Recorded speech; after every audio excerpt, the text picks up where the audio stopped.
Greetings, denizens of the tri-state area. Jacob Weil here. And Blue Dragon 5. And Dragon, I know what we're going to do today. We're going to activate the Recap-inator and discuss my favorite cartoon, Phineas and Ferb. That's right, in honor of the 15th anniversary and in preparation for the upcoming revival, I'm guiding Blue Dragon 5 here through the series, experiencing his reactions watching it for the first time, and reliving my summer memories throughout the years. Today's episodes are B-Day and B-Story. Dragon, aren't you excited? It's B-Day! It's your B-Day! Hmm. I can feel the enthusiasm. But Dragon, it's B-Day! Aren't you excited about B-Day, Dragon? No. What, you don't like bees? No. I don't actually like bees either. I'm actually afraid of bees. As am I. Like, I once got, I've mentioned this before, probably, but I once got stung 3 times on my back in a row. Yeah, I think you mentioned, I don't think you said in a row, but you said it was 3 times. Well, in a row is basically within a matter of a couple minutes or or like an hour. Sounds like a Clerks reference, but okay. Well, it's definitely not a Clerks reference, but Yeah, if it was 37, that'd be a Clerks reference. Well, it wasn't 37 times. If I got stung 37 times at once, Dragon, I'd probably still be inside. I'd probably never leave my house again. Well, you'd probably be dead, actually, but yeah. Well, that too. Well, there's also this one time I actually got stung underneath my eye. Oh, my God. Just like Election. I guess so. No, like the movie Election. I guess I'll pretend I understood that reference. Matthew Broderick, he plays a character in Election, and that happens to him. Oh, nice. All right, then. Well, actually, not nice. Yeah, that's not nice, no. But yeah, I was just literally standing outside once, just out on the patio of my house. Like, I don't even know if I was 10 years old or not. Then all of a sudden, I saw a bee hover over my eye and sting me. God. Yes, enough of our childhood trauma when it comes to bees. What are your thoughts on the episode B-Day? Yes, Jerry Seinfeld's favorite episode. No, I'm kidding. You like jazz? You like jazz? Yes. What would B. Larry King think of this episode? No idea. Anyway, yeah. So this, I don't think this was a strong week necessarily. No, Awkward Ted kind of agrees with you here. Yeah. I mean, here's the thing. We'll get into this with the second one, but I think given the connectivity, this was not the episode to really go, connected. I think the only one with a B story in this one because of the pun. That's really what it feels like. But we'll get into that. So it feels like if we're connecting that to this episode, it feels like we weren't pulling from the strongest stock. I mean, I will still stand by. I think it works better than Bubble Boys and Isabel the Temple of Sap did. I mean, that's just me. I mean, what do you think? What do you think? Because remember, those are the other two overlapping episodes, kind of. But wait. What's the name of the one you just mentioned? Well, it was back in season 2. The first episode was Bubble Boys, and then Isabella and the Temple of Sap. Right. So I thought you said Bumble Boys, which is there another B episode? No, Bumble Boys would have been an interesting episode, though. Yeah, that's the. That probably would have been a more interesting episode in this case. Yeah, honestly, and I gotta be honest, Jacob. I don't mean to keep jumping to the next episode, but I think it's honestly for a lot of the same reasons. But yeah, I mean, we basically repeated an episode structure here, which kind of indicates we are really run out of steam in our 4th season, which formerly was the last season, but not anymore. Well, it's still early, so there's still some very good episodes coming up. All right. But I'm just saying, I still stand by that. I still think that this episode did the whole double structure better than Temple of Sap and Bubble Boys. I don't know. I'd have to revisit to know for sure, but maybe you're right. I don't But now that you mentioned, I think Bumble Boys would have been for an interesting episode in this case, considering what happens in the next episode. To be honest, Yeah. Awkward Ted still doesn't hold a candle to the unfair science fair duology. But I will admit that probably is like the best of the overlaps. Yeah. I mean, that did give us the baking soda volcano and all that. Mm-hmm. Still a really good joke. Yeah, I still lost a baking soda volcano. God. You know your poetry stinks when you lose to a volcano. Yeah. So Dragon, I mean, Jacob, you know what that's like. yes, I do. You remember you lost that contest to that baking soda volcano that one time. Yes, and I've never been able to look at baking soda volcano the same way ever since. But I don't think you're supposed to, because I think it's kind of, you need like protective eyewear if you're gonna do that. Well, I've never looked them directly in the cones. Are you sure? Well, ever since that one time. Exactly. But ever since then, ever since I lost, it's just like it's just been awkward, you know. Yep. Like we used to have baking soda volcanoes that we used to go together like peanut butter and jelly, but now it's tough. Yep. All right, I think this joke is carried on long enough. Yeah. So I was just seeing how long we could keep it going. Okay. So we have the B-Day song, which I'll admit, it's catchy. Nothing wrong with the B-Day song. Well, except for it ending on a B sharp B flat with an F sharp bass. Still thought, yeah, exactly. Despite little Jimmy's criticisms there. Yep. Yep. But it's tradition. Yeah. But apparently that ending does have a fan, as we find out in the next episode. Yeah, the dumb observation I have, because at B-Day had like two things that you can kind of go to. B-Day for birthday, yeah, but also bidet, yep, the celebration of the self-cleaning toilet. Well, it's not necessarily a self-cleaning. I know it's not self-cleaning. I'm trying to put it delicately, but yeah.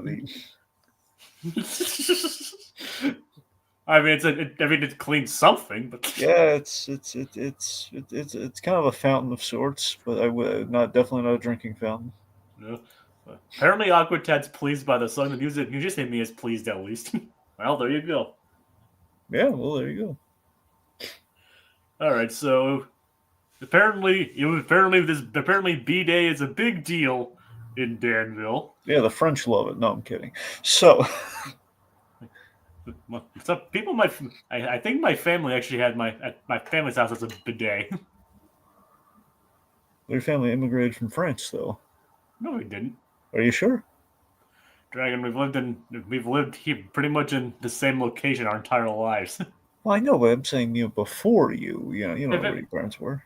If anything, my family immigrated from my direct lineage came from Europe in like the 16 or 1700s. Well, see, they were they're members of the French Foreign Legion.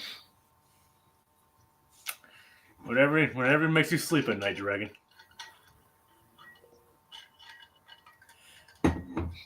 All right.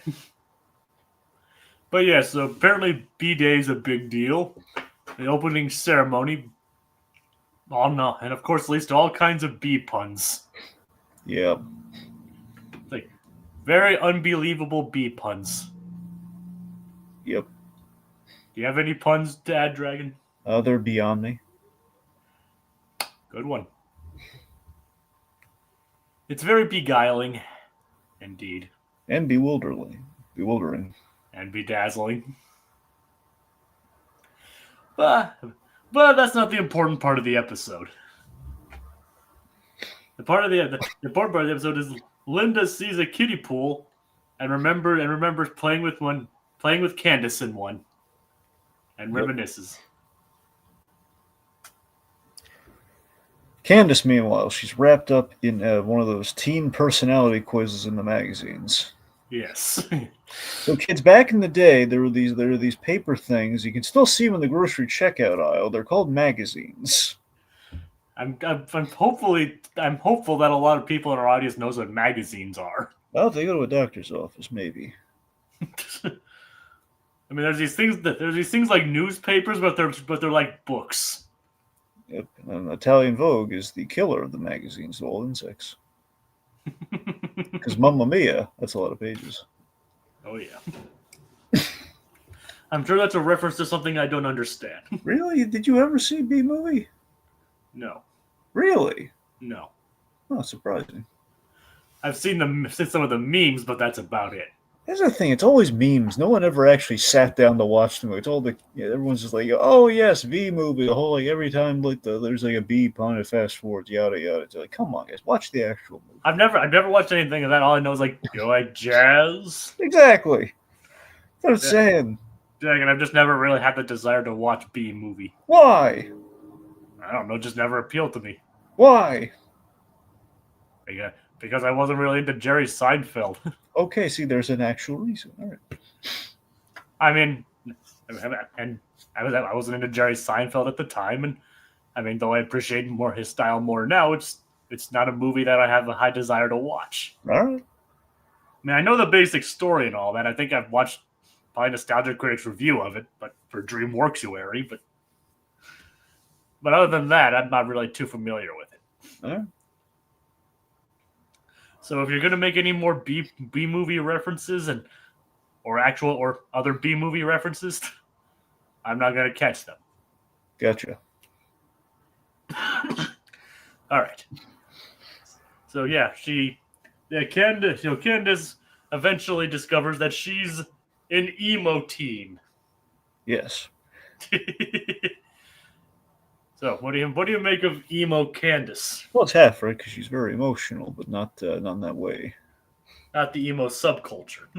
No. So basically, Candace, she goes through a metamorphosis. She becomes an emo teen, which basically looks a lot like Ennui from Inside Out. Yep. Inside Out 2. Yep. They beat Inside Out by about 10 years. Yeah, there you go. Out the curb. Oh yeah. I always said the show was kind of ahead of its time. Yeah. Like, we know Kelsey. We know what Kelsey Mann was watching that day. Yeah, he was probably watching a documentary on emotions and how to interpret them inside in teenagers. Yeah. Either that, he was rewatching an old episode of Megas XLR that he directed. Oh, that too. And heck, that ties to this because the director of this episode also directed Megas XLR. Yeah, which director? Superato. Hey. I've mentioned her name several times, Dragon. Well, no, I know you mentioned her name. I didn't know if that was like so. She's the only Megas XLR director who worked on Phineas and Ferb. Then, as far as I'm aware, yes. I mean, essentially, there's like three of them. I know there might be more than three. But there's like three main directors for Megas XLR. I mean, I know Chris Poronsky directed like majority of season 1. Well, that's the thing. He might have done. I'm trying to remember if he maybe had done the entirety of season 1. He pretty much did all of season 1. Yeah, and then Kelsey Mann and Superato did like most of that, pretty much alternated with season 2. Yes. So when I saw her name, I was like, oh hey. Yeah. I was just wondering, like, out of curiosity, is there a chance Poronsky could have, Chris Poronsky was not involved in this show. See, that's it. I was getting really excited there for a second when you mentioned that. Like, okay, it's still pretty good though. But season 1 Megas, God, magnanimous, groovy. Exactly.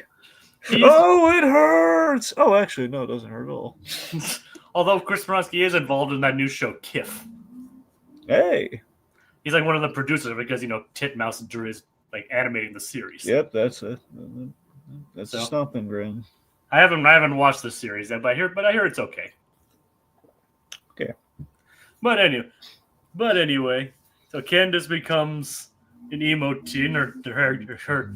She gets her hair dyed black, has a little streak in it, wears big glasses, skinny jeans. Not a bad look, actually. Really? You like this look on her? And not as much as her usual one. Okay. All right, so the boys, they, inspired by Linda, they build a little wading pool of their own, which of course is basically the water park of wading pools. Complete with a mudslide and carbonated water. Yep. Well, we'll get to that We know later. Double D enjoyed that one. Yep. Yes, he did. Of course, Double D's homeless right now, but we know why. I don't remember that one. Well, no. I mean, Double D's homeless because Max kicked him off the network. Well, then all the Eds are homeless. That's what I'm saying. All the Eds, yes, all the Eds are homeless. But yes. Yep. Those poor Ed boys. Like, poor Ed boys. The son of a shepherd needs a home too. Yeah. Anyway. Rolf, he's the Shermie of the Eds. That is. Yep. Apparently, Aquadet says he used to be subscribed to Mad Magazine. Yeah. Emphasis Nice. on used to be. That's the tragedy. Because it no longer exists. Yeah. Well, technically it does. It's just a bunch of special reprints now. Yeah, but it's not the same. No. Well, let's just be glad they didn't kill the dog. Wait, that was National Lampoon, wasn't it? Yeah. Never mind. In the Mad Magazine's, was it Arthur? It's Arthur P. Newman. Yes, Arthur P. Newman, the guy with the big, the big goofy face. Like, what? Me worry? What? What? Me worry? That was one of the things he said, right? Oh wait, what did I keep cutting out. What did he say? What? Me worry? What me worry? No, Yeah. You know what? Yeah, I guess he did kind of say it. Yeah, there you go. Yep. Yeah. He also once cameoed in a Peanut strip.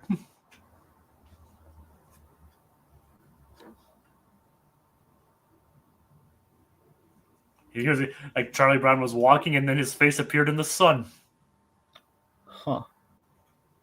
I'm not making that up. Okay. But anyway, so they make this giant inflatable wading pool, which would be pretty cool, by the way. Yeah, I'll admit, to me that was the highlight. If I had to pick between the two episodes, I'm picking the one with the giant, awesome wading pool. Yeah, not the giant vat of royal jelly. No. But before we get that, we get to Agent B. Yes, Perry's got like the little. It's kind of like from SNL. A lot of comedy references on this episode. I should mention. The podcast. I mean, like we're jumping all over the place. Mad Magazine. Let's throw a little Cracked in there, and then now we're back to SNL. So in SNL we had like the.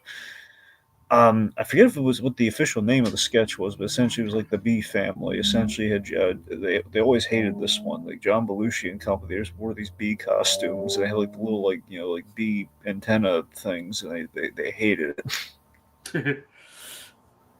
Nice. It was like an early thing they were kind of stuck with until they kind of ended up with kind of the more iconic bits. That's funny. Yeah. Was that touched upon in Saturday Night at all? I mean, I imagine it. Unfortunately, again, I would have loved to have seen that movie, but unfortunately, it's not streaming. Yeah, it's not streaming yet. It's like for rental right now. So, yeah. And I never did. I obviously. The trailer looks really good. I would really like to see it because I'm just one. I like SNL, and two, I mean, just like a biopic as well. I like all the people that are in it. So. All right. We have the kid who played Sammy Fableman. He's playing Lorne Michaels, which sounds really interesting. And obviously, Jason Reitman working on it too. Yeah, he is. He's working on it. I forget if he directed it or not. I think he. I think he did. I think he did too. But yeah, the. It's funny that every time I think of Lorne Michaels, I always think of Bill Hader does this hysterical impression of Lorne Michaels that cracks me up. Now, mind you, a lot of people in SNL do impressions of Lorne Michaels to varying degrees of success because Mike Myers, basically Dr. Evil, is Lorne Michaels. No. Seriously, that's the thing. So Dr. Evil and Austin Powers is pretty much his impression of, stylized impression of Lorne Michaels. And to Bill Hader, the way he does Lorne Michaels, he always does this bit where it's basically Lorne Michaels, because he name drops a lot, I guess. Lorne Michaels, having, talking about serial killers. So basically, he'll casually throw it in like that. That's kind of the way the impression works. And Jeffrey Dahmer, just throwing him in there. This one time I was having lunch with Charles Manson. Exactly, something like that. Oh, real quick, because now we're on a serial killer kick. Real quick, then we'll get back to the episode. Do we have to go on a serial killer tangent? Well, just one. This one has a happy ending. I promise you. Okay, serial killer with a happy ending. Okay, because you just brought up Charles Manson. Oh God. No, seriously. So I read this thing today. Angela Lansbury, maybe yesterday. Angela Lansbury, apparently, being a really good parent. Her daughter, way back in the day, her daughter was, basically, about to shack up with a guy, and like letting them in the she was like doing like rambunctious teenagey things, like I think maybe like stealing from the house to like give him money or something, or so some sort of thing where she was helping out this skeezy guy, and basically, Lansbury, to help her daughter, but basically for her daughter's own good, it's like, okay, well, I'm moving everyone back. I think moved them to London. So, okay, guys, we're moving out. We're going to London. So we're gonna camp out or keep the family there, and only to reveal that that skeezy guy was in fact Charles Manson. Oh God. So Angela Lansbury, Parent of the Year, right there. Oh, she definitely saved her daughter there. Yeah, that's what I'm saying. There's a serial killer story with a happy ending for a change. We saved her from Charles Manson. Oh, that's good. Yeah. Whew. Way to go, Angela Lansbury. Yeah, see, that's why she was that's why they made her the teapot, because she brought the calm in the room. Well, but again, she was also Mrs. Lovett in the like original Sweeney Todd. All right, fine. She didn't want the competition. Happy now. I'm just saying, Dragon. Happy now. We had a happy ending. You made her the teapot. You made her anyway. Well, I'm just saying, because that was like long before she became the teapot. Yeah. But Dragon, she made a good teapot. Yeah, she made the teapot. She solved murders. She stopped a lot of bad people anyway. Well, yes. Murder, She Wrote and all that. Yeah. But anyway, so Perry gets his mission from Monogram, who is apparently suffering from all these allergies. Yes. It's like, and of course wants to get some tissues, and Carl only brings him one-ply tissues. So this rant that Monogram has, I fully support Monogram in this rant. Yeah, the whole one-ply sucks. The whole one-ply tissue. Yeah. Dang it, Carl. You know what time it's that time, Dragon. You heard it right. Yep. Dang it, Carl. No, now I did. There we go. Dang it, Carl. All right, let's see which Carl would definitely go for the. Okay, so I think Carl Weezer would definitely go for the 2-ply. Of course, and I'm sure Fredrickson probably would too. I think he would prefer the 2-ply because he's an older guy. He has more sensitive skin. I think Carl from Aqua Teen Hunger Force, he would botch the plies. He would probably blow his nose with sandpaper. Pretty much. Of course, Carlos from Magic School Bus would just make some boogie puns or something. Carl from Family Guy, he would just kind of apathetic say, "We only have the his very Bob Belchery voice." He would say, "We only have the 1-ply." Yeah, we only have the 1-ply. Yep. Right. I said, of course, Carlos from Magic School Bus would just make a boogie pun. Yep. And you know what they say when he would do it? The reaction would be to that. Carlos. Wah, wah, wah, wah. I mean, we haven't done a Carlos bit in a while, so it was long overdue. Yep.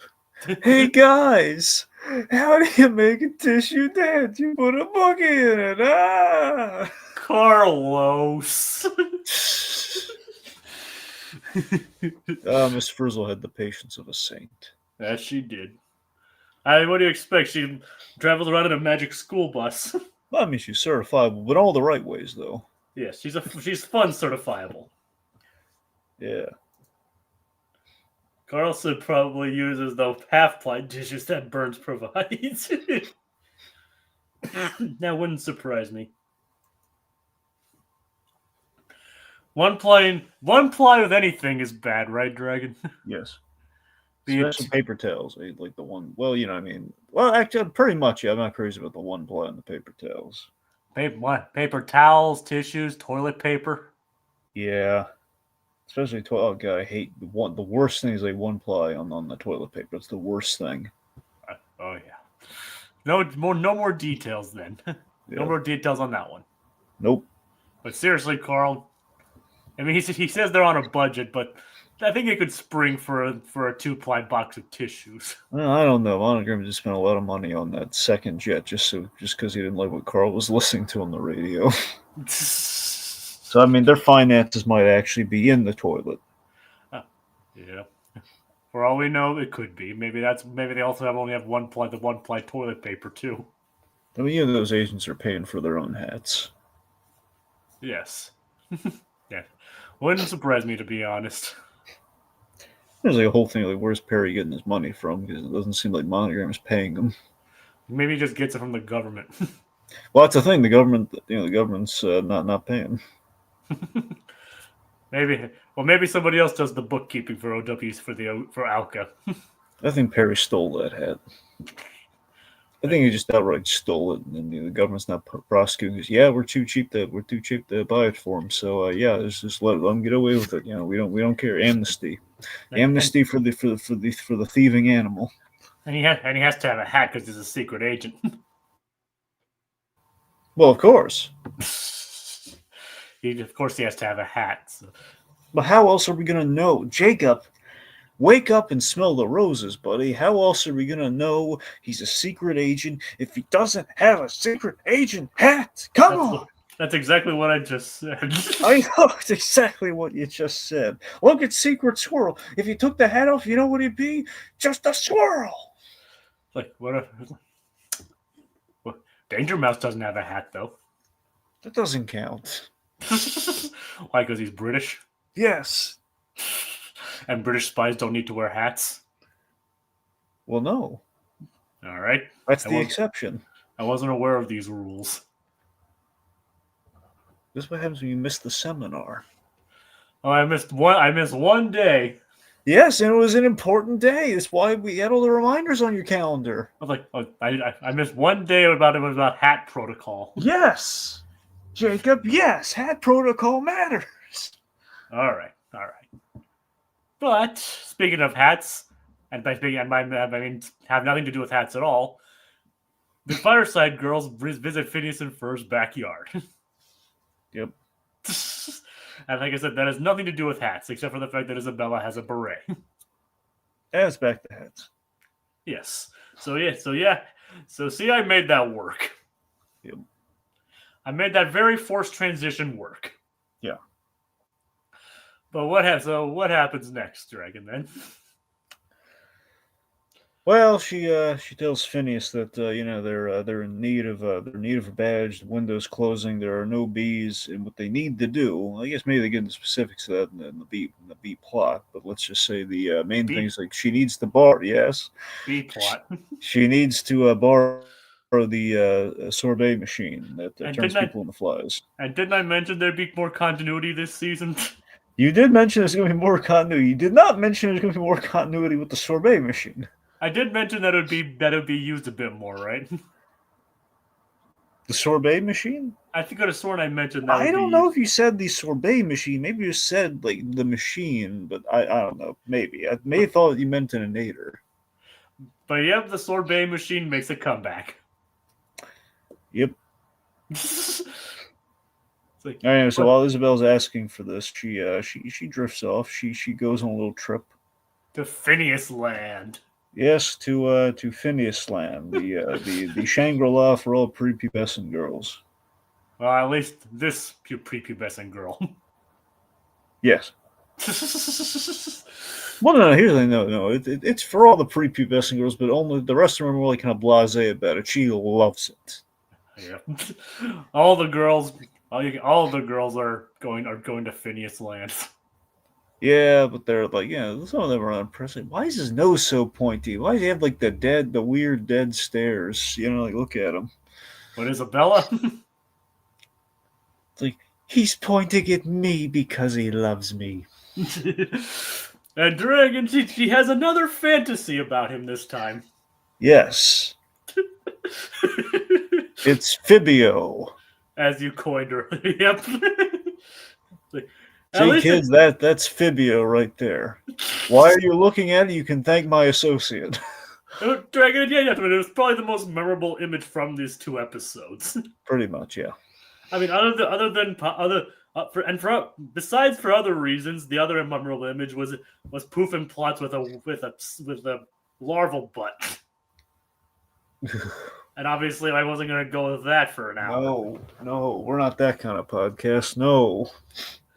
So, Dragon, this was pretty much the only, and besides like the opening, which probably would have been fine, but this was funnier. Yep. But yeah, so or as I call it, Fabio, but spelled with PH instead of F. It looks like she's holding a hat. Like, hey, Phineas, I have, sorry, Phabio, I have a hat for you to put your long wavy locks under. So he's like, at least I stole it off a platypus. Like, well, at least she's not imagining him as a centaur this time. Thank God. At least this is somewhat more normal. Well, somewhat being the operative word, but yes. I mean, what, Phineas with a low-cut shirt and long wavy hair? Yeah. Yeah, it's more normal than a centaur, wouldn't you say? Yeah, no. The deleted scene of the episode is Vanessa imagining Ferb as a centaur. Oh, God, no. Dragon, do you want to see Ferb as a centaur? No, I don't. Apparently Vanessa does, but because it's in this year. The centaur look is big this year, but yeah. Now, can you imagine? Now, Dragon, imagine this scene, but with Ferb in place of Fabio. Okay, to be fair, Fabio does sound a lot better. Yes, Fabio does sound better. But like I said, can you imagine this, but with Ferb? Okay, I think it might be infinitely funnier if it were Ferb. It would be, but I mean, but it would. If you remember, Ferb is Jack, so he could pull it off. I know that's the thing. If we had Fabio, we had like Vanessa, like in Isabella's pose. I would say without hesitation, that is our image for the episode. That. But unfortunately, we never get Fabio. Yeah. The consolation we get is that one time he flexed in. One time he flexed in. Hey, no more buddy business. But we do get Phineas in this image, so Right. Yeah, you have to admit it is funny. Okay. We do. We need it across the Finiverse. Phineas, Fabio, Finator, and the time shit Phineas is most probably Phineas from Excalibur. There you go. Hopefully the one with the eyes, not that one frame where he didn't have any eyes. Yeah. You remember? I showed you that, right, Dragons? You did. You know, yeah, the brief era where Phineas didn't have any Yeah, eyes. no, it haunts my nightmares, Jacob. I remember it. I got it. All right. So, yeah. So, admittedly, this is a more tame Phineas land. Yep. But what happens next? All right, so, God, what's the, Ginger? Yes, yeah, Ginger, the one that's talking to Baljeet is Ginger. Is Ginger, remind me, is Ginger, Stacy's sister? Yes. Okay, good. I want to make sure I had it straight, yeah. So I Ginger snaps her out of it. I mean, to be fair, it wasn't confirmed until a couple episodes ago, but yes. Anyway, yeah, so Ginger snaps her out of it. It's stand up, Fireside girl. Isabel's like, hey, don't take me to Phineas land. It's my happy place. It's like, oh, Phineas, you're so fun. It's like, it's not that funny. Stand down, Fireside girl. Are you going to need a reminder of the Fireside girls' names? Well, the other ones probably. All right. Well, I'll bring it up when we get to the next episode then. Okay. Because I still have the graphic with their names. I think I got Ginger down. It's just the other ones. Yeah, well, Ginger, because of her association with Stacy. Yeah. Anyway. So they modified the sorbet machine to turn people into bees. Well, that's more in the next episode, though. But I mean, it's mentioned in this episode. Okay. And but the reason I say it's better is because they actually took more care to actually structure and reference the episode, actually have more interconnection than they did in the previous one. Right. But so what is Doof up to, Dragon? Well, he makes a lot of swatting puns as he has pinned Perry the Platypus, who used a Theme Bee jetpack under a big old fly swatter. Yeah, he's upset. He always knew about the queen bee. You never hear about the king bee, so he wants to fill the power vacuum with, you guessed it, a vacuum. Yep, and bee pheromones. Yeah, so he's using the L.O.V.E.M.U.F.F.I.N to basically cover himself with bee pheromones. Yes, so thank goodness he almost presses the self-destruct button he put on just the L.O.V.E.M.U.F.F.I.N on the vacuum. Sorry, on the vacuum. He almost pushed on the vacuum. Yeah, on the vacuum. It's like, oh, what? I put it on everything. This vacuum, this machine. I put it on my coffee maker, everything. His TV, his toilet, and his underwear, which he accidentally sets off. Did you kind of jump too when that happens? Ooh, it's like there's. It's like you feel that one when he does it. Okay, Jacob, I have a theory as to what happened there. Oh no! Is it that time, Dragon? No. Just as an observation. Okay, so because I definitely could have been that time. I mean, do you want to take it there? Because let me say my thing, and then we can take it there if you want. No, just say your thing. Okay, that has to be there was an improv at the mic or something in the writers' room. It was just it was a gag in the room that made them all crack. Okay, that's going in the show. Just the way that plays, that was not good. That didn't feel good at all.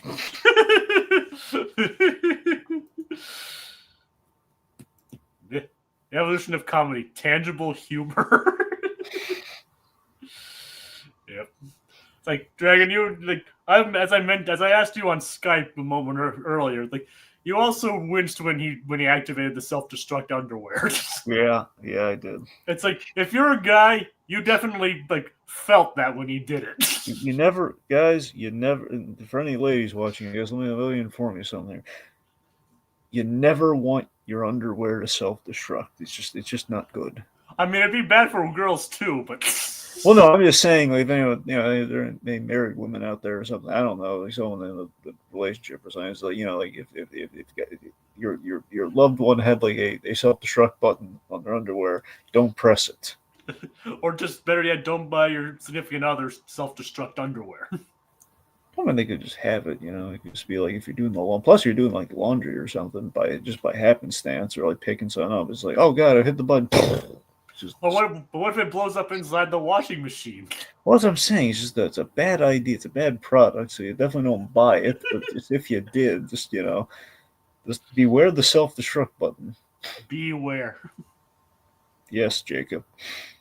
Hey, I'm gonna try. Hey, Dragon. The episode's all about bee puns. It's all about bees and puns. I'm gonna work it whenever I can. No, just be careful. I will be. All right. So Doof's painful explosion aside.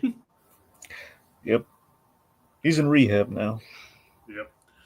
But he sprays himself with bee pheromones, and Charlene stops by. Yes, we get an insight into Doofenshmirtz's marriage here. So yeah, she did. And the reason she divorced him? The tomato puppet. So that was so random, it just cracked me up. Really? She left him over a tomato puppet? Yep, that's why she divorced him. Crazy. Or at least one of the main reasons why. Now, Jacob, do we explore this further? This is literally the only time we ever see the tomato puppet. Jacob, I'm going to need the graphic. The boys? Yep. All right, boys. Daniel, Swampy. Daniel. Where do I begin? Just, guys, we have your explanation for the divorce is a tomato puppet, and you mean to tell me we're not going to explore that just a little further in our big continuity-driven season? Really? I'm not asking for a lot, guys, but just look, it's a funny gag, but it's like that's what I'm saying. It was like that's too big a hanging Chad right there. Some things Dragon don't require any more explanation. Yeah, but she left him over. We have so much focus on, Vanessa and her father and everything, how good a daddy is. And, like, why would Charlene leave this man? She doesn't even know he's evil. Why would she leave him? We get an answer. She left him because of a puppet. Doesn't even seem like that. It's a lame puppet, but it's not really like a divorce-worthy puppet. Well, maybe there were other underlying factors, but the puppet was a big reason. And the puppet doomed. It's weird that it happened twice. Yep. That puppet actually did doom. Apparently, it doomed his marriage. Yep, doomed his marriage, and doomed him in the movie. That was actually a different puppet in the movie that doomed him. I know. I'm just saying a puppet doomed him. Yep. So technically, he's been doomed 3 times. Unless that one other time was because he was doomed his marriage because of the puppet, the tomato puppet. Yep. So twice, maybe 3 times. Yeah, I'm just gonna throw this out there. It'd be really funny if Poofenplotz had like a hand puppet of Doofenshmirtz he could just bring with him. It would be sad, but it'd be really funny. Yep, it would. So yeah. Anyway, hand puppets are cool. So yes, they are, especially if they're Muppets. Well, yeah, I mean, if they're Muppets, they're like rock stars, man. Oh, yeah. Especially if they're literal rock stars. Well, yeah, I mean, they could be the Electric Mayhem Band. They're the rock stars of the rock stars. Yeah, there you go. Oh, all right. All right. Yeah, we needed more Muppets Mayhem. Yeah. Why did they have to cancel that show? I still can't get over how great, and both examples, but the original Muppet movie, when we called it back in the Muppet Mayhem first episode, just when we recreate, can you picture that? Which is like Dr. T saying, "All right," just dumping the paint on the camera. God, I still love that. Oh yeah. Plus, as a kid, when you watch it the first time, it's like you have a puppet and he's making a mess with paint, and somehow we're seeing the underside. This is sorcery. What is this? Can you picture that? Yep. That was such a great show, though. Yes. Yeah, it could have been a little stronger in a few places, but overall, though, it was it had potential more than what it got. Sure. It should have gotten at least another season. Oh yeah. But I have high hopes. Well, especially with the cliffhanger. Oh yeah. But we'll see. So the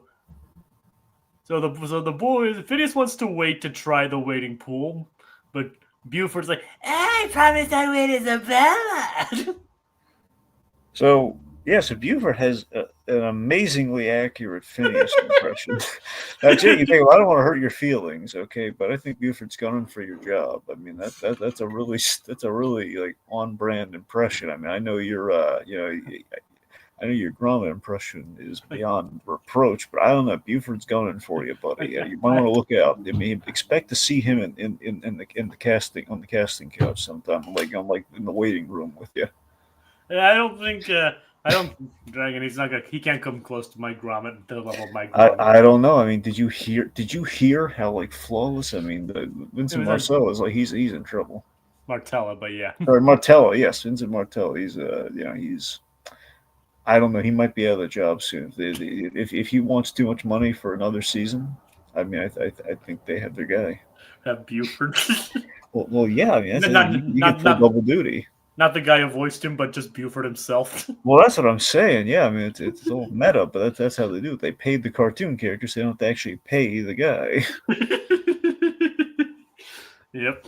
It'd be like the episode of Pinky and the Brain when they voice act their own characters.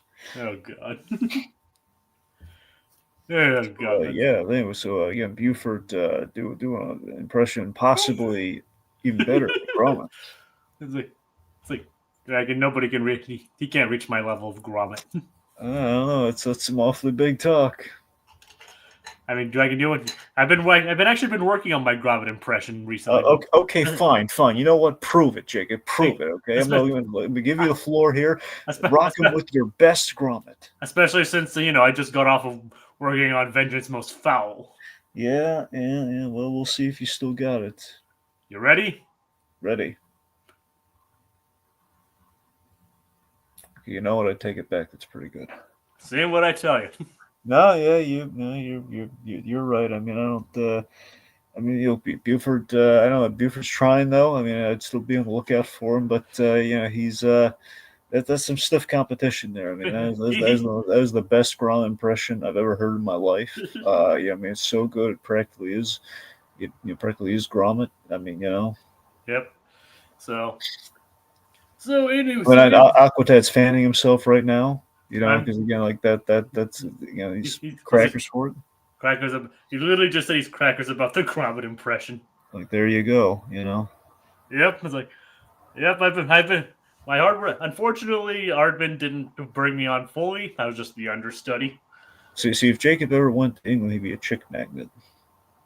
Yes. In addition to giant robots, chicks dig. Someone English chicks are birds, as they're called over there. They dig Gromit. They go gaga for that dog. And Jacob, he's like, "Hey, erasing my Gromit impressions." It's like, yeah, and then they all swoon. They all fall over like the girls from Sleepy Hollow, from the Adventures of Mr. Toad. Or it's like, or to reference the pair of the platypus, like the women swoon whenever they hear me say. Yep. Only it's kind of more silence, but yes. Well, that's why it's like whenever they hear him say. Fainting couches appear out of nowhere, and they always, Yep. That's what I'm saying. So the English love Jacob, but he doesn't go to England though. So I don't have a passport. Exactly. See, the country can't handle him. They will never grant him a passport because it's like lock up your wives and daughters. Jacob Wiles in the UK. That's the creed. That's what they stamp in the passport book. So he'll carouse around, he'll wine and dine, and he won't even have to say a word. He's that good. Yep. But all right, it's like Dexter saying "L.O.V.E.M.U.F.F.I.N" fromage in the other part of Europe. All right, Dragon. Enough of my Gromit impression. Okay. I mean, I haven't done it in a while, and I don't want to show off too much. All right. But yeah. We have any viewers in the UK? I apologize, and I hope your spouses didn't leave you. Okay. All right. So Dragon, what do you think of? What do you actually think of their wading pool? Well, it's fantastic beyond reason. Yep, has like a mud bath, carbonated soda. Yep. Looks like that's a wading pool I'd get into. Well, yeah. So basically, Candace is still just writing poems and being emo. Glenda's on board for it because she also went through an emo stage. She basically went through a goth stage. Yeah. Just write poetry. Good rhymes. Yep. It's like poetry, it rhymes. Yep. Anyway, so of course Perry managed to beat Doof. Everything blows up, and the bees carry away the giant wading pool. Yeah. And of course, water splashes Candace. Yep. Like, once again, I'm humiliated by the universe. She's apathetic about the busting. Yep. For once, she's not freaking out over it. She's just like, oh, okay. Yep. I wasn't crazy about Doofenshmirtz's comeuppance. What do you mean? Well, the tongue. I didn't like that. Being stung on the tongue? Yeah, I thought that was too cruel. I mean, funny enough, that also rhymes. Stung Yeah. on the tongue. Yeah. The funny thing, speaking of rhymes, this is kind of we have a weird tangent, but earlier today I actually saw a video of Carlos Alazraqui reading Green Eggs and Ham as Denzel Crocker. Oh, that's hysterical. It was. It was only a short segment, but it was hilarious. Yeah. See, no one ever. I don't think anyone properly puts Carlos Alazraqui on the pedestal that he really should be put up on. No, he does. I mean, I think we take Carlos Alazraqui for granted. I really do. I mean, I personally don't. I love his work. Well, I know I'm saying the collective we. I think like everybody collectively, but not us. I mean, I think he's fantastic. I love him as Rocco specifically, but yes, Mr. Crocker is like there's an A+ character that we run into the ground otherwise, but he's great. Oh yeah, face. But yeah, I would love to meet him. Oh yeah. Unfortunately, hasn't come to any of the cons near me. Yeah. Now maybe one of these days. Yeah, maybe. But yeah, so. I mean, honestly, I still will always love Carlos Alazraqui because he's like one of the only actors who played Bane the way I always wanted him to be played. Now, mind you, I don't think it quite measured up. I just love the fact that in his process, he did what I've always wanted someone to do with Bane in animation. He basically played it like Multiban. Now, mind you, I don't think it sounded like Multiban, but I still love that he went there with it. Where did he play Bane? He played Bane in Justice League Doom. Huh. We do the best Bane thing ever in that movie. I haven't actually watched that yet. Yeah, he does something really. Bane does something the worst thing Bane could ever do, short of breaking Batman's back. I know that's based on like Tower of Babel, right? Babel, yes. Babel. I always get that mixed up. But Tower of Babel, yeah. Yeah. But yeah, and I still haven't watched that. I know that is on. He said it's called Doom, right? Yeah, Justice League Doom. And that's one of the few animated things that's actually still on Max. I have no idea. I would just say watch it immediately. I'm just thinking, again, they're not going to get rid of their Batman stuff. Yes, they're going to get rid of it. Are you nuts? They've already gotten rid of Batman stuff. That's why I'm telling you. Wait, what have they gotten rid of? Well, they've got Jacob. That mass exodus of DC stuff, including some Batman stuff for Assault on Arkham. Not there. It's like it was. Now it's not. That's what I'm saying. They will get rid of it. So watch it. Like I think they're getting rid of Death of Superman soon. So that's what I'm saying. Give it a watch. Okay. What the heck? Yeah. What we keep somehow we keep ending up to talk about Warner Brothers deleting stuff on this show. In all fairness, though, a lot of that does end up. They kind of, I don't know. Sometimes it ends up on Netflix, but that's at least some of it just kind of might flow right to Netflix. But the point being, you don't know. We don't know. Somehow this show always ends up recently steering us to us complaining about Warner Brothers deleting stuff from Max. Well, maybe we wouldn't complain so much if they do it so often. Well, I mean, yeah, I know. I'm not saying that. I'm not saying any of that. Yeah. And some people need to talk about it. Yep. Dang it, Zaslav. I was actually watching an interesting little essay recently. Someone did this video essay called who's responsible for the death of the DCEU, and it's really thoughtful. It's not like a hit piece. It's just like literally it's not like who ruined it, but it's like how did it end? And they kind of go through a lot of suspects and everything. And let's just say Zaslav was indeed a suspect. Interesting. Yeah. But that pretty much brings the episode to an end. Except for the fact that Candace learns that apparently Candace can't do math. Yep, she's bad at math. She's actually the busting older sister type. Crush-obsessed older sister type. Who can't do math. Yeah. And she's good, but whatever. Yeah. Also, Linda gets to wade with the girls, and that's cute. Yes. Yeah. And that brings us to B's story. Yeah. where we see the Fireside Girls side of things. Yep. So thoughts? That was a lackluster B plot. B plot Literally in this case. to an episode. All right. I mean, look, awesome waiting pull aside, and the self-destruct button joke. First episode didn't have a lot going for it. Wasn't bad. Didn't have a lot going for it. It was just very by the numbers. This one is we had kind of a not super impressive episode. It's like, let's see what Isabella was doing. And here's the thing. The problem apparently, so this episode and the previous, so not the we mentioned what the other duology one was. What was the good duology one that was mentioned earlier? There's Unfair Science Fair. Yeah. And then there was Bubble Boys and Isabel in the Temple of Sap. Okay, so the temple, I believe it's the Temple of Sap. Here's the thing. So the fact is, when we do an Isabella plot, is an Isabella-led B plot, which this is not the first time we've done it. We did, I believe, in the Temple of Sap being the prime example I'm thinking of here. Yeah. Every time Poofenplotz comes into it, that's the death of the episode to me. Poofenplotz is an episode killer. Really? Then I don't like her. It's just she doesn't land. It's the Diet Dr. Pepper Doofenshmirtz, you know. Diet Dr. Pepper. That's what I'm saying. There's Diet Coke, and this is not even Diet Coke. This is like Diet Dr. Pepper. I'm not crazy about Dr. I love the name Dr. Pepper. I'm not crazy about Dr. Pepper. I've had it. I'm not thrilled about it. So imagine the diet version of that. Oh boy. Yeah.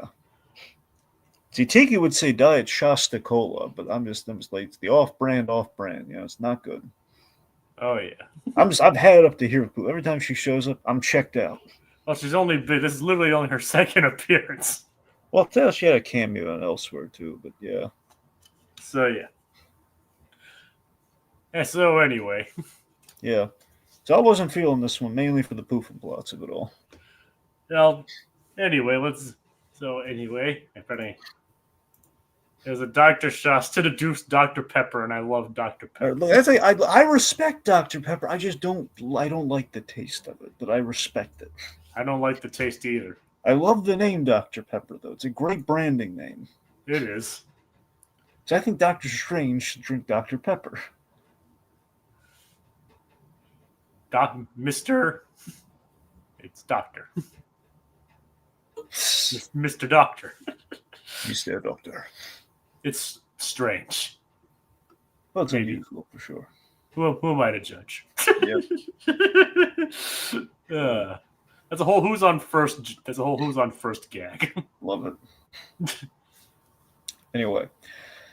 So, go on. The girls, it opens with the girls going to their lounge and after the B-Day celebration, but as you were saying. Yeah, so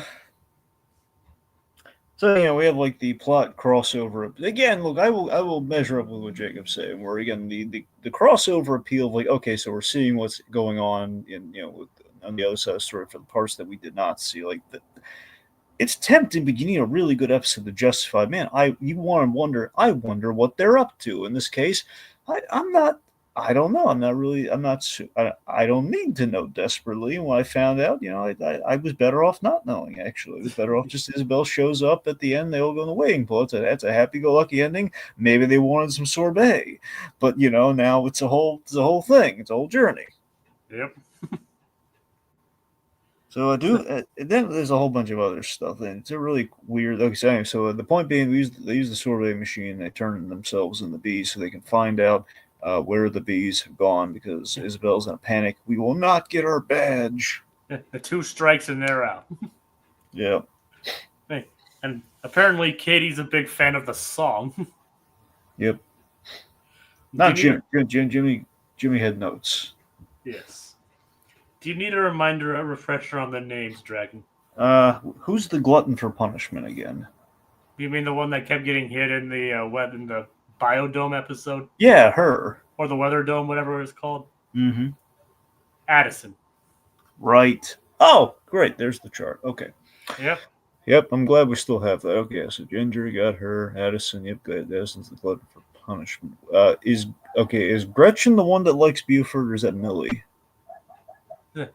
Like, I don't think any of them really. I don't know if any of them really like Buford. I thought one of them liked Buford. Man, I don't exactly remember. I'm pretty sure we had like a gag in the pharmacist one. It was a girl like Buford, right? No, you mean Day of the Night of the Living Pharmacists? Yeah. It's like I know there's one. I think Gretchen slapped him, and he's like, "I'm so in love with her right now." Okay, so that's the thing. So that's not reciprocated though. She doesn't like him. Like, no, I think it was just like because remember he said that in Across the Second Dimension to Candace, like that's another dimension. Buford said that about other Candace. Oh. And he was like, and when she said it, I'm so in love with her right now. Okay, so Buford just has problems then. Okay. Or he's a masochist. Well, that's what I was getting at, but thank you for spelling it out, Jacob. Yes. I mean, Dragon, are you saying masochism is a problem? I mean, I think. All right, let's not talk about masochism on this show. Yeah. I think I remember even on this show once mentioned what BDSM was. Was it on this show?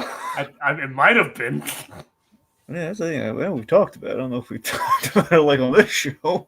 It's like, I mean, I could tell you what it stands for. Gotta try. I know. I forget what's. Is it bondage? So bondage, dominance, sadism, masochism. Oh, there it is. Okay, so yes, it was bondage. The B always throws me off. The B. Okay, so it's bondage, dominance, or domination. Domination. Wait, is it? Wait. Sadism and masochism. Are you sure it's not submission? I'm pretty sure. Okay, sadism and sadism just sounds so negative.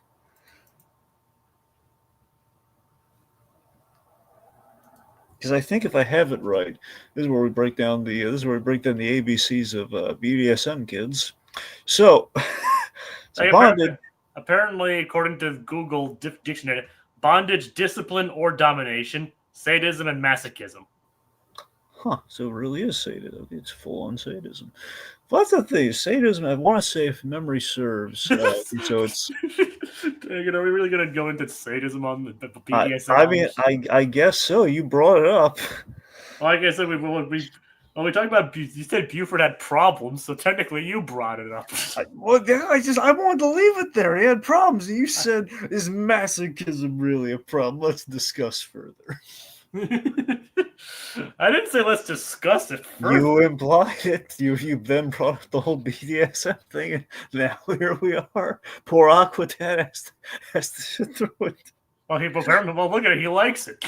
Well, that's the whole point of BDSM, isn't it? So, Dragon, you have to admit, it's probably more interesting than the episode we watched anyway. Pretty much. So, let's see. So, Dragon, let's move on from BDSM for now. Okay, but if we don't educate the kids, who is? Dragon, I don't want to teach BDSM to kids. All right, fine. I don't want to get this show banned. Okay. So yeah, the Dragon. Here's a reminder of their names again: Gretchen, Millie, Katie, Addison, Holly, and Ginger. All right. So now you know who they are. Yes, Holly's the one no one cares about. Okay. Hey. Anyway. We'll say Holly and Millie, I guess. Like that's the thing. So, do we ever do anything with Millie? Well, I mean, they do get more characterization in this episode, in this season, but they're mainly still just side characters. That's what I'm saying. These two, like Millie and Holly, cut them from the team, cut them from the lives, make it 4, make it easy. We have like 4. We have like 4 male characters. We have 4 Fireside girls, and like with a bonus just in case. It's fine. I don't think so, Dragon. But that's all right. Well, we'll see. We'll see if they get development, like you say. We'll see. I didn't say development, but we'll see more. But we'll see them more as the series goes on. More no names. Okay. Well, Dragon, they do have names. So I need to bring up the chart again. I know they have names. As I'm saying, if we don't say their names, do they really have names? I mean, all their names are mentioned in this episode. Okay, then they have names. Point withdrawn. Yes, it is. All right, we'll go on.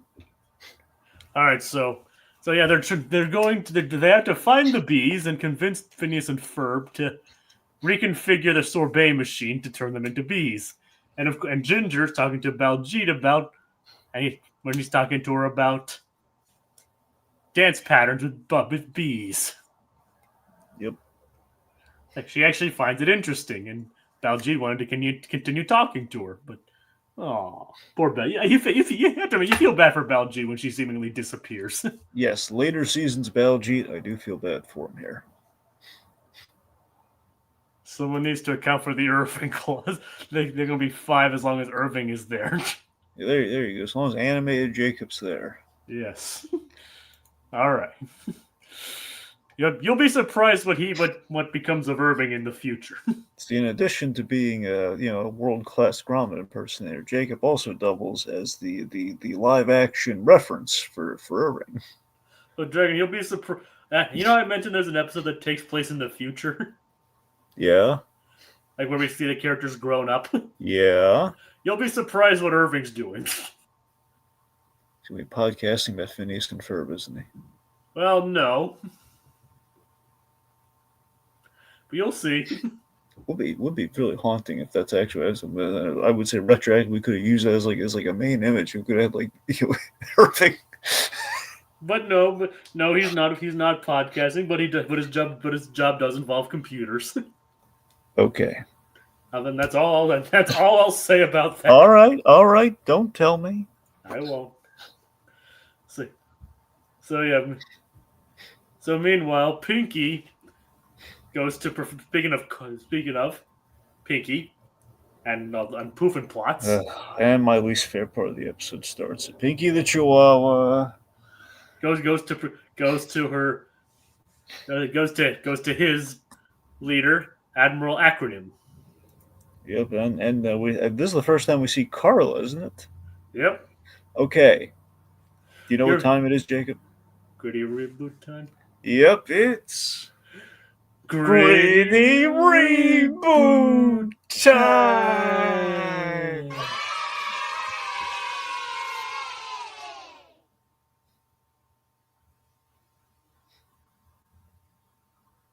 Dragon. Yeah. Is this a silent Gritty reboot time? Well, I didn't hear it. There we go. All right.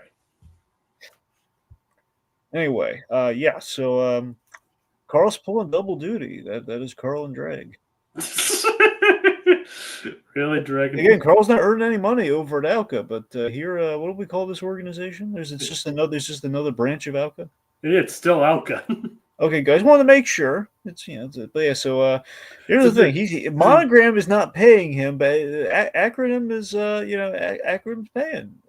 I think it's like a Tootsie situation. I think it's only because Carl is pretending to be Carla. Well, either that or it's like he's like so unpaid that he's unpaid twice. There you go. He's doubly in debt. He's unpaid twice. Yeah. All right. So it's just very sad. It's just Carl's sad reality that Carl he's got robots of the Flynn-Fletcher family, a lot of them. He's got some malicious thoughts of brewing, and he has to work in drag to still not get paid. It's like the saddest version of Tootsie you've ever seen. Yep, I can imagine. It's not just Tootsie; it's Tootsie Roll. Oh God. Yeah. All right. Carl's going to get so much college credit he wants to skip college entirely. Yeah, see, that's the other part of the Gritty reboot where Carl just at a certain point he just kind of throws it all away and he says, "You know what? I'm done." Then he realizes, wait a minute, I had the experience all along. All this college credit was for nothing. And he starts his own organization. He dwarfs Major Monogram. He actually pays his interns. It's like, interns being paid? You're mad. You're mad. All right. There we go. Fun reminder: you remember who plays Admiral Acronym? Is that? Oh, I know. That's Daphne Moon from Frasier, right? That is Jane Leeves. Yeah. Yep. Daphne. Yeah, Jane Leeves. She voiced someone else in this episode too, didn't she? I mean, she probably did, but That's what I'm saying. I think she was another voice as well because I recognized her later in the episode. But yeah, she probably just like voiced one of the background characters. that's the thing. It was a background character. I don't remember which background character it was, but I heard her too. Yeah, She might have voiced the Bee Queen. that's it. That's who it was. Yes. Ah. Which does remind me a little of James and the Giant Peach, in which she played, I believe, the Ladybug. Oh, nice. You remember James and the Giant Peach, don't you? Well, of course, I've seen that movie. Yeah. It's Henry Selick and Tim Burton's lesser-known stop-motion work. Well, I don't think Tim Burton had anything to do with that one. Yeah, I think he did, but I don't think he did. I think that was all Selick. Well, either way, it's still lesser known. I think because Selick was a little sour on the whole Tim Burton. I mean, look, he's not sour, but I'm saying it was like there's a little bit like I want to do this one myself. James and the Giant Peach. Yep, Tim Burton was involved in James and the Giant Peach. Okay, I'm surprised. There you go. He's one of the producers. I'll bet you was just a name-only producer though. I don't know. It's not marketed as Tim Burton's James and the Giant Peach. Well, not like name-only name. I just mean like I think he was just like, okay, we can't sell it because Tim Burton. That's what I'm saying. They can't say Tim Burton's James and the Giant Peach because he wasn't that involved in it. Yeah, I don't know. Apparently, Aquatad's also a fan of James and the Giant Peach. Yeah, everyone's always harsh on James and the Giant Peach, man.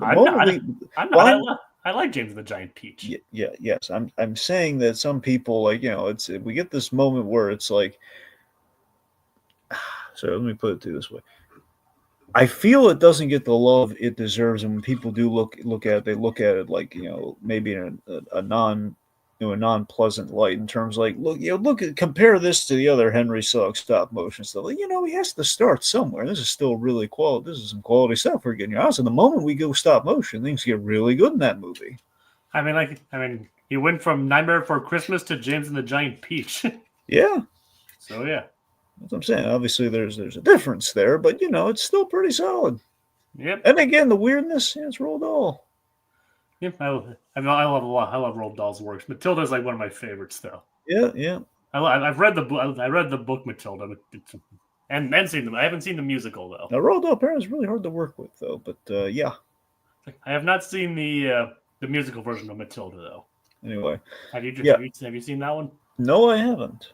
Neither have I. But I do want to because I really do because like I said, I love Matilda and I love Matilda. Anyway. I love the rhino in the Rhino Cloud in James and the Giant Peach. It's so good.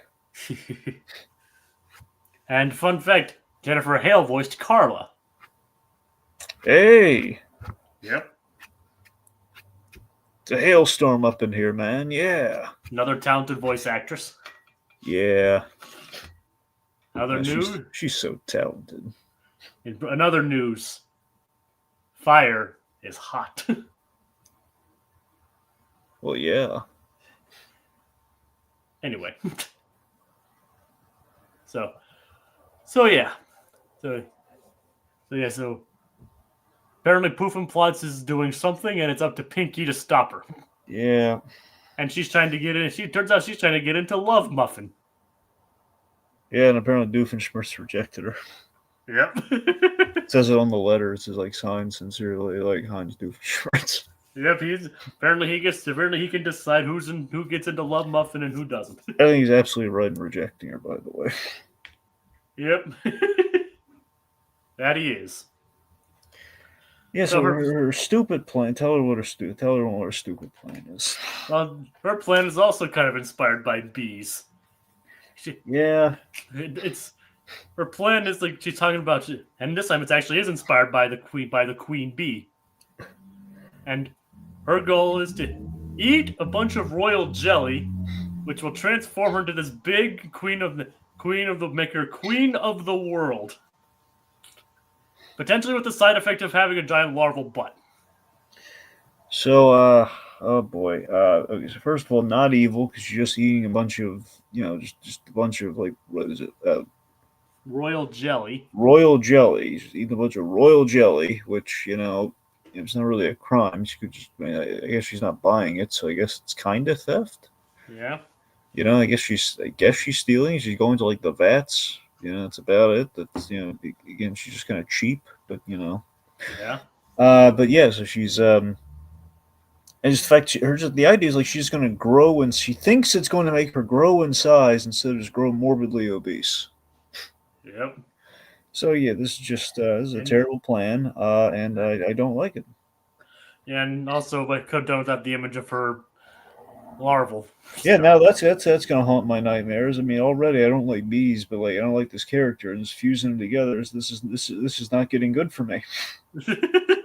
Yeah, like could have gone without that imagery. Yeah. Yep. She's laying eggs too, and the dog's horrified. I don't blame the dog for being horrified. Pinky. The dog's name was Pinky. Why no? I'm just saying, still, Pinky's a dog. I know. Yeah. But Right, so yeah. So the girls are turned into bees. Yep. And they try and locate the bees from their hive. And they get sucked into Doofenshmirtz's vacuum. So yet again, now this episode retroactively makes the Doofenshmirtz plan somewhat creepy because he's using the pheromones, and the girls are kind of attracted to the pheromones, and they end up getting sucked in the thing. It's like, I don't like that at all, man. That's kind of creepy. Like, he didn't know. I know he didn't know, but I'm saying we put them retroactively in this position where it's like, come on, it's a simple. He's just sucking bees into a vacuum cleaner. Here's what's even worse. I hate this whole plot. Let me tell you why. Okay, it's just the fact that it's such an empty plot. Okay, because they get sucked in the vacuum. They calm the queen, and we're gonna take care of the wounded and stuff. You know what? Because they do nothing. They affect nothing. Perioplatypus freeze them anyway. What's the point? It's all pointless. I think you're looking into the whole pheromone thing a bit too much. No, you're right. I am. I'm piling on with that. I'm just saying it's like yet another thing I don't like about this one. It's like they're just attracted to the scent dragon. I know, but I'm just still saying though. It's like only because they're bees. I know, but here I'm just saying we have two pheromone attraction gags. One with Charlene, which makes perfect sense and works, and it's like, I don't want to do that again. No. And the fact that we also out of that got the fact that they broke up because of a puppet. Exactly. It feels like we're doubling down like I don't know. Yeah. And we got then how could it get worse, you might ask? Well, first off, we did get a good reference to Animal House. Yes, we did. Glad she's on a roll. Thinking of National Lampoon. Yep. Was it over when the Germans bombed Pearl Harbor? That's good. Yep. Well, Dragon, was it over when the Germans bombed Pearl Harbor? No, it wasn't. Yeah. Yes, Dragon, I know. Yes, Dragon, I know the truth. I know that that's just a gag. I honestly do know the truth about World War II. Just so you know. Well, yeah. Well, we stopped the bombing of Pearl Harbor because they brought fruit. Yes. That's what happened, Dragon. That's a Freakazoid reference for the kids out there. Yeah.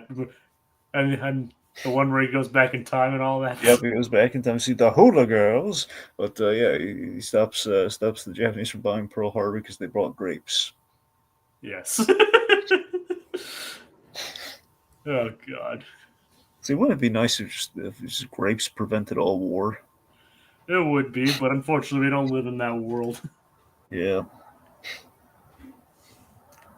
We should, though. We should. Yeah. But we don't. Just have fruit be the cure-all. but we don't. Yeah. Still, we just got radiation. I don't know. Let's move on from this topic, Dragon. Yes. We're going into a lot of disturbing topics this episode. Yes, yeah, well, again, this episode is bringing out the worst in us, though. They brought this on themselves. Sorry for Let me tell you why they brought it on themselves for the next joke. I'll get to that. Maybe I should put an NSFW tag on this one. Oh, come on, we're not getting that. But the next joke, I'm really the dance number. Didn't care for it. Did not like that dance number. the funny thing is that's actually true. Most of it is actually true. I know. Like the waggle dance is a real thing. At least me in general take a dance, right? You know what I mean? Like it actually influences bees, right? I mean, like what I mean is like the bee, what the things they talk about in the song, like the bees gyrating and all that.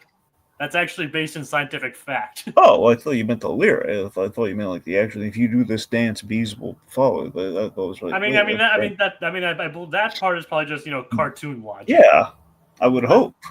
But like the actual lyrics about how like the bees like gyrate and move in these patterns to communicate, that's actually true. Yeah, so this was just we don't need a butt dancing song. Wasn't good. It's not a butt dance; it's a waggle dance. I know it's a waggle dance, but essentially that's what it is. That's how we're animating it. That's what it is. Shake it, shake it, shake it, shake it.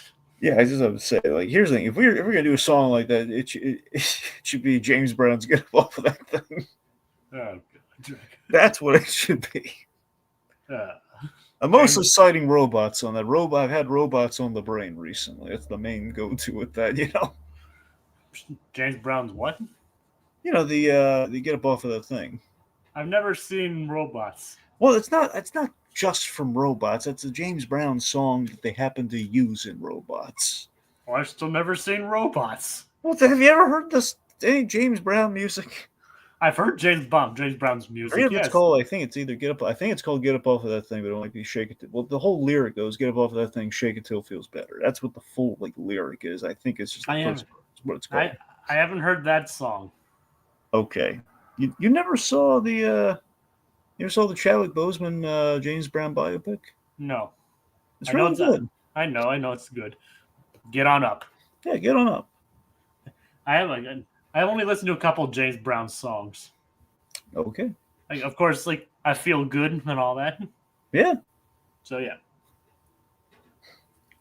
I even once saw a mashup of that song with Patrick going, "Little, little, little." Good. It was hilarious. It's like, "I feel good. Little, little, little." Oh, God.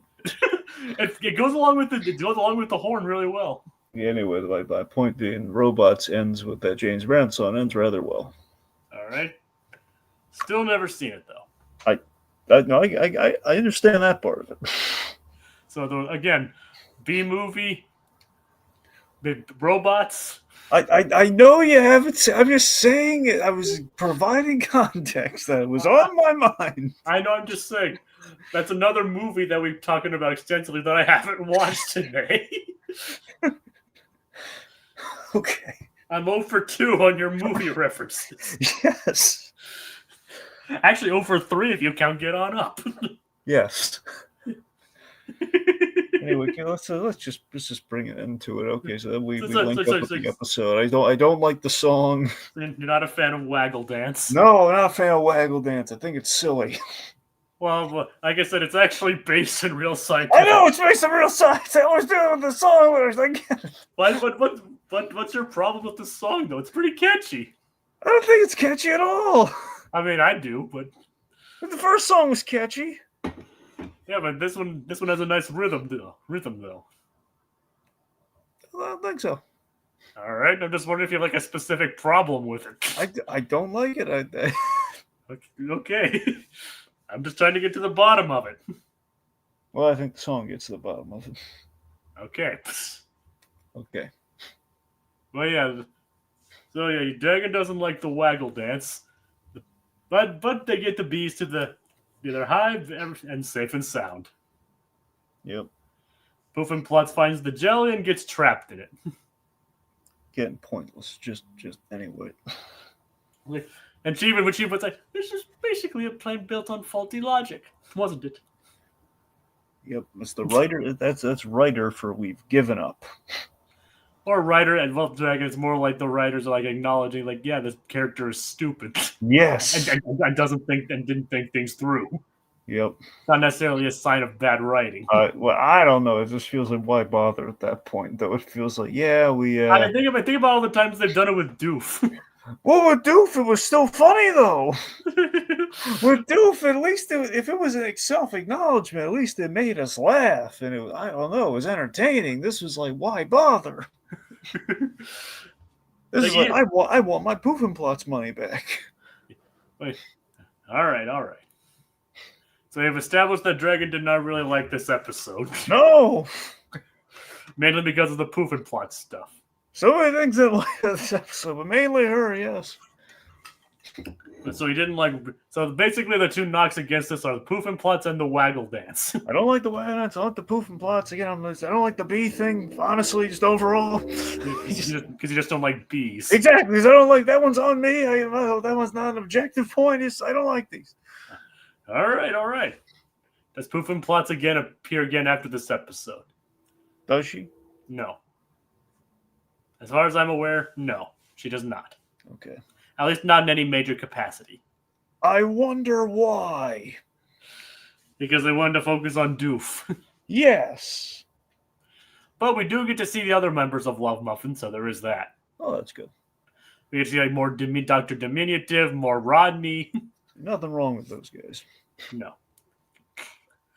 Especially Rodney. He comes back in a very big way. But no more Poofenplotz. Thank goodness. So the episode ends with a crossover and a honey joke. Yes. So yeah. With Isabella about to go into Phineas land again. Yep. No centaurs this time though. You have to at least admit that Fabio is a step above centaur. Yeah. You at least have to admit that much. I will. And are you glad we went with this image over the other potential ones from this episode? Well, I mean, again, look, the first one at least would have fit the bee puns, but this is funny though. It is funnier. That's the main reason why. We've covered that. Yeah. I know.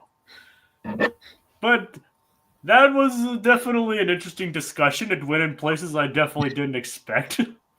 Yeah, it's not every day Phineas and Ferb steers into BDSM and serial killers. Yep. Or Waggle Dance. Yeah. Or anything like that. So. Yep. We steered into that instead of like usual Batman Freakazoid kind of stuff. Well, we mentioned Freakazoid. I know, but not nearly as much as we did in other cases. Yeah. Well, yeah, we went on a Zaslav tangent yet again. Yep. Well, we did talk about Batman. We talked about Justice League Doom. Oh yeah. And Bane. Yeah, good old Carl's Rocky. Yeah. And Jennifer Hale. Oh yeah. But Dragon, why don't I end off on a good note, all right? Okay. So just bear with us real quick. See? I'm ending up on a good note. Dragon, you know how you asked me the episode you really wanted me to watch? Yes. Yuri and the Bear and Icy Nights? Yes. I watched them. You watched them both? Yes. Okay. Yuri and the Bear was gut-wrenching. Yeah? Oh, yeah. You had the origin of the axe. Oh, yeah. Yuri's axe. So was it worth it? It was worth it. There you go. Okay, so what about Icy Nights? It was kind of interesting. It was kind of interesting to see him see Ice Bear go all nuts over his Roomba. Yeah. And go ham on all the robots. Wasn't it like a John Wick episode? Kinda, yeah. Yep. Do we ever see that guy again? Yes. Good. Yes, we do. Well, good. Yeah, Ice Bear's got unfinished business with that guy. Oh yeah. Yeah. Well, yeah, it's like both very good episodes. Oh, yeah. And then right now, the episode I just recently finished was the video. I was the video episode, everyone's tube episode. Oh, yeah, you had the Estelle video in that, didn't you? What? Okay, did you have the lady singing the We Bare Bears song in one of the segments from that episode? No. Oh, it must be. Huh. It was the one where the first one where Panda was lip singing or lip syncing, and then it ended with Ice Bear, like a trio of Ice Bear. But Oh, by the way, I had a question. Did you ever get to the cucumber? Ryan, did you get to the cucumber thing with Ice Bear? I don't believe so. Really? That's surprising. Yeah, I don't think I made it to that one yet. Okay. Apparently, Aqua Tad's glad we could bring back We Bare Bears. Yep. So I know I've been kind of lacking on We Bare Bears, but I'm picking it back up. Yep. And Dragon really wanted me to watch Yuri and the Bear and Icy Nights. Oh yeah. So, but yeah, those were two very good episodes. Especially Yuri and the Bear. That was like that entire episode was I was even tempted. I wanted to keep this a secret, but I was tempted to message Dragon. I was like, "Is Yuri why Ice Bear only speaks in third person?" And it turns out, and I think it's safe to say, like, yes, he is. Yeah. But it explains so much, like why he's so good at cooking, why he has an axe, why he speaks in third person, Uh-huh. and without barely any dialogue either. Yeah, barely. Barely any dialogue. We moved on from bee puns to bear puns. Yep. Well, bears go with honey, so. Well, there you go. Oh, did you see the episode where the bears dressed like bees? Actually, no. Okay. I guarantee it's probably better than these two episodes. Oh, easily, yes. All right. I'll have to give that a watch. It's a Taves episode. But the next episode is actually a Tapes episode. Oh, good. It's actually one where she's investigating Charlie.